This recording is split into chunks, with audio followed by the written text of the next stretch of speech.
Was the third Hokage actually the worst Hokage?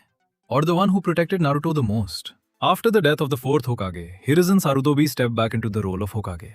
But was it because he was hungry for power? No. He knew that if he didn't take the position, Danzo Shimura might become Hokage. And we all know what kind of man Danzo was. Hiruzen chose to protect the village, and more importantly, Naruto Uzumaki, even if it meant damaging his own reputation. And here's something many fans don't know.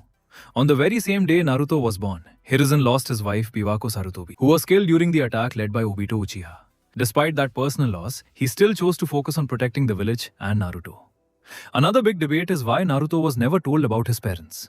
But think about it. If people knew Naruto was the son of the fourth Hokage Minato Namikaze, it could have put him in serious danger.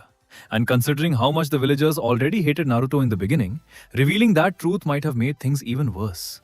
There's also the question, if hiding the truth was such a bad decision, then why didn't people like Kakashi Hatake or Jiraiya tell Naruto about his parents either? Hiruzen also made key decisions that shaped Naruto's future. For example, Iruka Umino didn't initially want the responsibility of watching over Naruto, but it was Hiruzen who pushed him into that role. Eventually, Iruka became one of the most important mentors in Naruto's life. The same goes for Kakashi, who later became Naruto's teacher. And when it comes to power, Hiruzen was no ordinary shinobi.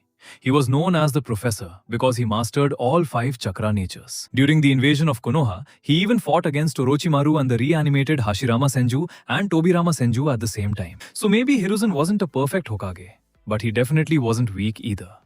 In my opinion, the third Hokage made difficult decisions because he believed they were the best way to protect Naruto and the village.